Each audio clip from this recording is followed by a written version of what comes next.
नमस्कार दोस्तों, मैं लाल बहादुर आपका अपने चैनल बहादुर सर ऑनलाइन क्लासेस में आपका स्वागत करता हूं। दोस्तों चलिए देखते हैं आज फिजिक्स के बारे में। लेक्चर में आज हम लोग पढ़ेंगे न्यूटन के बारे में, न्यूटन के गति के समीकरण के बारे में। अब देखिए, न्यूटन के गति के समीकरण, न्यूटन के गति के समीकरण के बारे में पढ़ेंगे। देखेंगे कि न्यूटन की एक लड़की थी। वो जितने खोज करते थे, जितने रिसर्च करते थे, उन सब चीज़ों को वो एक किताब में लिखते थे। एक उनके पास कॉपी थी, उसमें वो लिखा करते थे। और उनकी एक लड़की थी जिसका नाम था प्रिंसिपिया।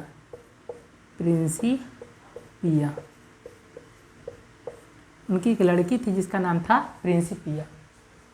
तो उस कॉपी के ऊपर उन्होंने अपनी बेटी को बहुत प्यार करते थे और उन्होंने उस कॉपी के ऊपर प्रिंसिपिया लिख दिया। जब बाद में उनका डेथ हो जाता है, मृत्यु हो जाती है, तो उसी किताब में उन्होंने गति के समीकरण के बारे में या बहुत चीज़ों के बारे में जो लिखा था वो उसी किताब में लिखा था। इसलिए उस किताब का नाम ही हो जाता है, उसके नाम से किताब छप जाती है जिसका नाम होता है प्रिंसिपिया। पूछा जाएगा गति के जो समीकरण हैं, गति के जो नियम हैं, गति के जो नियम हैं उन नियमों को किस किताब में लिखा गया है? तो प्रिंसिपिया। बाद में इसी में थोड़ा सा ऐड कर दिया, मैथमेटिसिया कर दिया गया, प्रिंसिपिया मैथमेटिसिया की कर दिया गया दूसरी जगह। तो प्रिंसिपिया मैथमेटिसिया नामक किताब में लिखा गया है न्यूटन के गति के नियमों के बारे में।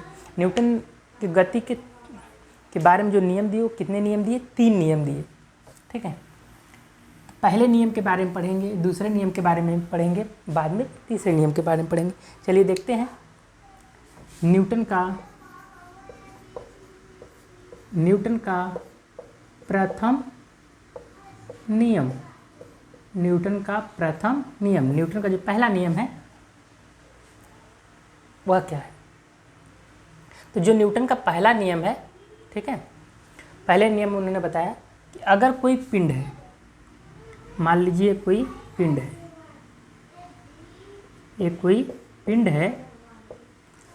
तो कोई भी पिंड है तो वह किस अवस्था में रह सकती है? तो किसी पिंड के रहने की बस 2 ही अवस्था होती है, या तो वह गतिशील अवस्था में हो सकती है या वह गतिशील अवस्था में हो सकती है, या वह विराम की अवस्था में रह सकती है। कोई भी पिंड या तो गतिशील हो सकता है या गति करता हुआ मिल सकता है आपको, या तो स्थिर अवस्था में मिल सकता है, या उसी को कहिए विराम की अवस्था में मिल सकता है। स्थिर की अवस्था या विराम की अवस्था में मिल सकता है।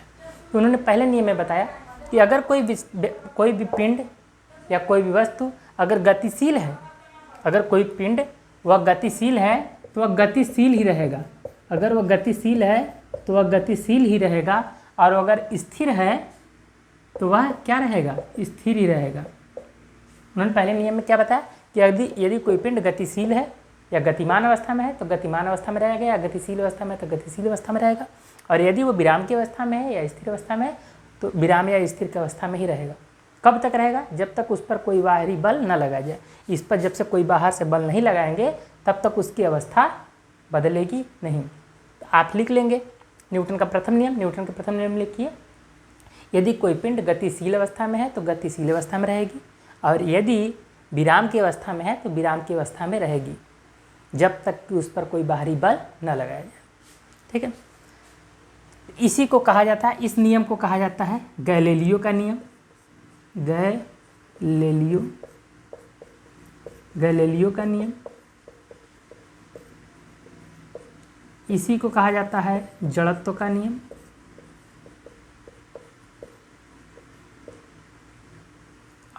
इसी पहले नियम से ही क्या मिलती है? बल की परिभाषा। ये 3 क्वेश्चन खूब पूछा जाता है दोस्तों। पहले देखिए गैलीलियो ने क्या बताया था। गैलीलियो ने बस इतना बोला था कि यदि कोई पिंड गतिशील अवस्था में है तो गतिशील अवस्था में रहेगी, और अगर कोई पिंड स्थिर अवस्था में है तो स्थिर अवस्था में रहेगी। इतना बात गैलीलियो ने बोला था। न्यूटन ने क्या कर दिया? उसमें थोड़ी सी बात ऐड कर दिया कि अगर कोई पिंड गतिशील अवस्था में है तो गतिशील अवस्था में रहेगा, उन्होंने भी कहा, अगर स्थिर अवस्था में है तो स्थिर अवस्था में रहेगा, उन्होंने भी यही कहा। लेकिन उन्होंने ऐड क्या किया कि इस पर जब तक बाहरी बल न लगाया जाए, बस इतना ऐड कर दिया कि जब तक इस पर बाहरी बल नहीं लगाया जाएगा तब तक इसकी अवस्था परिवर्तन नहीं की जा सकती। इन्होंने बस इतना ऐड कर दिया था, ठीक है। तो गैलीलियो का भी इस नियम में योगदान था, न्यूटन का तो था ही था, इसीलिए इस नियम को गैलीलियो का नियम भी कहा जाता है। जड़त्व का नियम भी कहा जाता है कि जड़त्व के दो ही गुण होते हैं, या तो वह स्थिर अवस्था में रह सकता है, कोई किसी भी वस्तु के दो गुण होते हैं, या तो गतिशील अवस्था में रहेगा तो या स्थिर अवस्था में। इसी को कहा जाता है जड़त्व का नियम। जड़त्व के बारे में हम अलग वीडियो बना के आपको बता देंगे, जड़त्व क्या होता है, जड़त्व की माप किससे क्या करेंगे, जड़त्व कितने प्रकार का होगा, और उसके जुड़े हुए एग्जाम्पल भी बहुत परीक्षा पूछे जाते हैं, वो भी आपको मैं एक दूसरे वीडियो बना के बता दूंगा।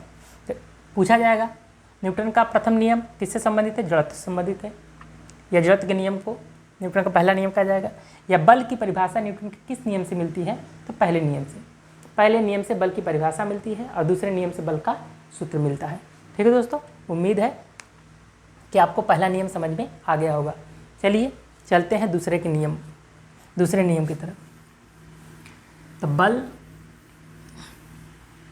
के बारे में हमें पता चल गया पहले नियम से। अब देखिए दूसरे नियम में न्यूटन का द्वितीय नियम, न्यूटन ने अपने दूसरे नियम में क्या बताया। तो न्यूटन के पहले दूसरे नियम से मिलता क्या है, बल का सूत्र मिलता है, बल का सूत्र। और न्यूटन के पहले नियम से क्या मिलता है, बल की परिभाषा।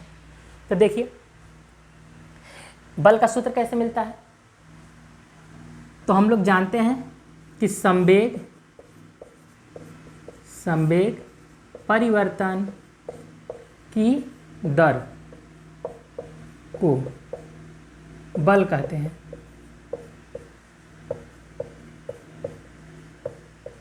संवेग परिवर्तन की दर को बल कहते हैं। मतलब क्या निकला, बल बराबर क्या होगा, संवेग परिवर्तन की दर, यही तो मतलब निकला, संवेग परिवर्तन की दर। बल बराबर क्या निकला, बल बराबर क्या हुआ, बल बराबर संवेग परिवर्तन की दर। संवेग परिवर्तन मतलब डेल्टा पी, परिवर्तन को हम लोग डेल्टा लगा के हमेशा लिखते हैं, जब भी परिवर्तन को दिखाना हो तो डेल्टा लगा के। तो संवेग को दिखाते हैं पी से, परिवर्तन को डेल्टा पी, दर को तो हमेशा टी से ही दिखाएंगे। और डेल्टा पी मतलब संवेग कितने तरह का हो, प्रारंभिक संवेग और अंतिम संवेग। ये होगा परिवर्तन मतलब अंतिम संवेग माइनस प्रारंभिक संवेग बटे टी, ये तो होगा संवेग परिवर्तन। अंतिम संवेग में से पहला संवेग घटा दीजिए, वही आपको पता चलेगा संवेग परिवर्तन। अंतिम संवेग मतलब यम भी, और प्रारंभिक संवेग मतलब यम यू। अब संवेग क्या होता है मैं आपका आगे वाले वीडियो में बताऊंगा, यम भी माइनस यम यू बटे टी। बल को हम लोग एफ से दिखाते हैं। अब यहाँ से यम क्या हो जाएगा, कॉमन। देखिए इधर यहाँ से यम क्या हो जाएगा, कॉमन। तो एफ बराबर क्या मिलेगा, एफ बराबर यम कॉमन हो गया, भी माइनस यू बाई, यहाँ लिख दीजिए टी। ठीक है, इसी को तो हम लोग कहते हैं, इसी को हम लोग क्या कहते हैं, त्वरण। क्योंकि हम लोग जानते थे v बराबर यू प्लस ए टी, गति का पहला समीकरण इधर चला जाएगा, तो v माइनस यू बराबर ए टी, यहाँ टी का भाग दे देंगे तो v minus you by T बराबर ए। मतलब इतनी की जगह v minus you by T की जगह हम क्या लिख सकते हैं, ए। तो यह बराबर यम इंटू ए। देखो मिल गया ना बल का सूत्र, यही तो होता है बल का सूत्र। यम क्या होता है, द्रव्यमान, क्या होता है, द्रव्यमान। ए क्या होता है, त्वरण। अब एफ क्या होता है, बल, ये आप जानते हैं। इसका मात्रक क्या होता है, न्यूटन। बल का मात्रक क्या होता है, न्यूटन। द्रव्यमान का मात्रक किग्रा या किलोग्राम, और त्वरण का मात्रक क्या होता है, मीटर प्रति सेकेंड स्क्वायर।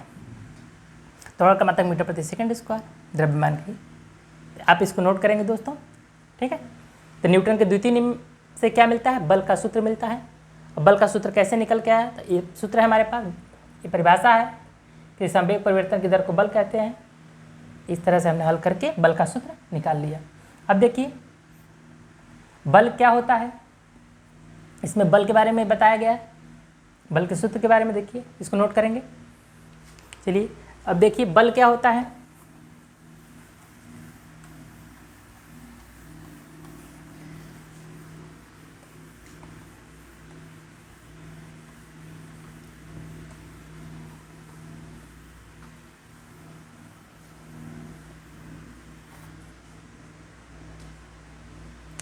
ये मान लीजिए कोई पिंड है और ये जमीन पे रखा हुआ है पिंड, ये पिंड जमीन पर रखा हुआ है। यह पिंड क्या है, जमीन पे रखा हुआ है। अब देखिए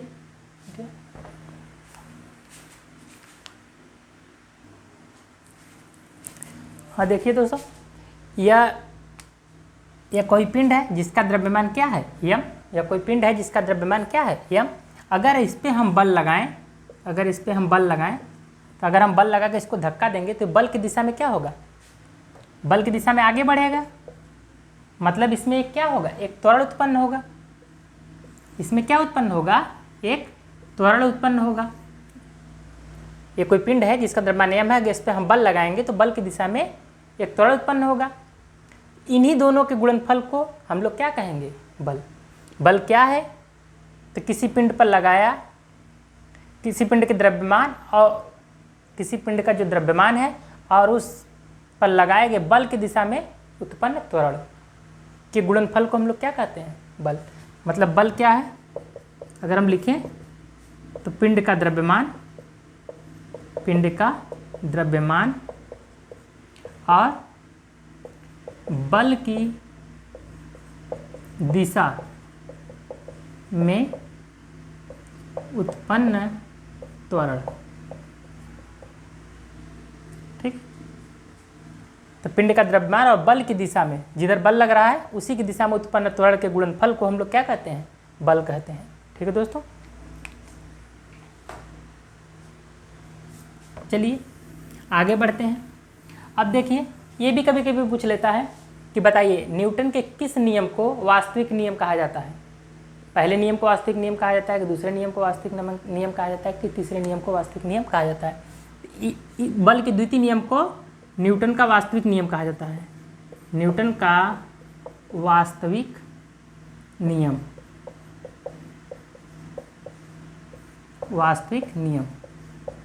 न्यूटन का वास्तविक नियम किसको कहा जाता है, न्यूटन के द्वितीय नियम को वास्तविक नियम कहा जाता है। क्यों वास्तविक नियम कहा जा रहा है, क्योंकि इसमें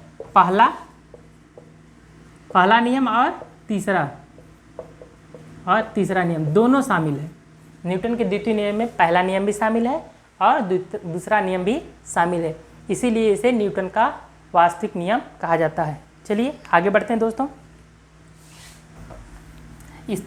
इस पर एक सवाल चलो देख लेते हैं, कभी कभी सवाल लगाने के लिए भी आ जाता है। ठीक है, चलिए देख लेते हैं। 1-2 किग्रा के पिंड पर 10 न्यूटन का बल कार्य कर रहा है, तो त्वरण की गणना करो। अब देखिए हमने बताया था विज्ञान का जब भी सवाल हो तो सबसे पहले लिख लेना, दिया है क्या क्या दिया है। यम का मान दिया है 2 kg और एफ का मान दिया है 10 न्यूटन और आपसे पूछ रहा है त्वरण बता दो हमको। तो क्या इन तीनों में कोई सूत्र होता है जो बताया गया अभी? हाँ बताया गया, कौन सा? एफ बराबर एम इंटू ए। यम का मान कितना है 2 गुणे ए और एफ का मान कितना है 10। 2 से काट दो, 2 1 कम 2 पंजे, या तिरक गुणा करके नीचे कर दो, सामने भी काट सकते हैं, तिरक गुणा के नीचे कर दो 5 आ गए। ए बराबर कितना 5 मीटर, त्वरण का मात्रक लगा के लिखेंगे मीटर प्रति सेकेंड स्क्वायर। ये उत्तर हो गया दोस्तों। हमारे पास 3 चर राशियाँ हैं, एक यम, एक एफ और एक ए। इन तीनों में से 2 का मान वो दे देगा और 1 का मान आपसे पूछेगा। अगर तीनों का दे देगा तो आप बताएंगे क्या दोस्तों, ठीक है। चलिए इसको नोट कर लेंगे। चलिए आगे बढ़ते हैं, न्यूटन के तृतीय नियम के बारे में सीखते हैं। तीसरे नियम में उन्होंने क्या बताया, न्यूटन का तृतीय नियम, न्यूटन का तृतीय नियम। अब देखिए न्यूटन ने अपने तीसरे नियम में क्या बताया। उन्होंने बताया कि यदि कोई पिंड है, ये मान लीजिए कोई पिंड है या दीवार है, मान लीजिए कोई दीवार है, ये कोई क्या है, समझने के लिए समझिए, ये कोई दीवार है। इस दीवार पे हमने क्या किया, हम इस पे धक्का दे रहे हैं। क्या दे रहे हैं, धक्का। इस दीवार पे हम धक्का दे रहे हैं, इस दीवार को हम इधर गिराना चाहते हैं, धक्का दे रहे हैं। तो अगर हम इस पे धक्का दे रहे हैं तो दीवार भी तो हमारे पे धक्का दे रही है, ठीक है। हम इस पे धक्का देंगे तो ऐसा महसूस होगा हमें धक्का दे रही है। अगर हम इस, या सीधे सीधे कहिए ये कोई दीवार है, इस पर हम बल लगा रहे हैं। जो हम बल लगाएंगे, ठीक है, जो हम बल लगाएंगे उसको कहेंगे क्रिया बल। क्या कहेंगे, क्रिया बल। तो हम इस पे जो क्रिया की, जो बल लगाए, उतने ही बल वो हमारे विपरीत, वो भी हम पे लगाएगी। हमने उसके ऊपर लगाया, वो हमारे ऊपर लगाएगी। तो उस बल को हम लोग क्या कहेंगे, प्रतिक्रिया बल। उस बल को हम लोग क्या कहेंगे, प्रतिक्रिया बल। तो न्यूटन ने बस यही बताया कि जितना क्रिया बल का मान होगा उतना ही प्रतिक्रिया बल का मान होगा। मतलब जितना धक्का हम दीवार पे लगाएंगे, दीवार भी हमारे पे उतना ही धक्का लगाएगा। तो उन्होंने बताया एकदम साफ सा बात, जो क्रिया बल है, जितना क्रिया बल का मान होगा उतना ही प्रतिक्रिया बल का मान होगा। मतलब क्रिया बल बराबर प्रतिक्रिया बल, क्रिया बल बराबर प्रतिक्रिया बल। इन्होंने बस यही बताया, क्रिया बल बराबर प्रतिक्रिया बल। अब देखिए न्यूटन का तृतीय नियम पूछा जाता है तो क्या बताया, लिखा रहता है किताबों में, क्या बताया जाता है कि प्रत्येक क्रिया के बराबर प्रतिक्रिया होती है। जो क्रिया आप करेंगे उतनी प्रतिक्रिया आप पे होगी। तो प्रत्येक क्रिया के बराबर प्रतिक्रिया होती है, यह न्यूटन का तृतीय नियम है। मतलब क्रिया बल बराबर प्रतिक्रिया बल। ठीक है दोस्तों। अब देखिए इसके कुछ एग्जाम्पल, उदाहरण, इस नियम का प्रयोग कहाँ कहाँ हम लोग कर रहे हैं। जैसे इस नियम का प्रयोग हम लोग कहाँ कहाँ कर रहे हैं, हम लोग कर रहे हैं रॉकेट में। कहाँ, रॉकेट में। किसी चीज़ को उड़ा रहे हैं, देखते हो रॉकेट जब उड़ता हुआ जाता है तो नीचे धुआं निकलता है, उसके विपरीत तो भागता है। नीचे धुआं दे रहा है, उसके विपरीत तो भाग रहा है। तो बल क्या हुआ, विपरीत लग रहा है, एक इधर एक उधर। तो रॉकेट में। और कहाँ, बंदूक से निकली गोली, बंदूक से निकली गोली। बंदूक से हमने ऐसे गोली चला दिया तो गोली आगे की तरफ जा रही है, तो क्रिया आगे हो गया, प्रतिक्रिया बंदूक से पीछे की तरफ हो गई।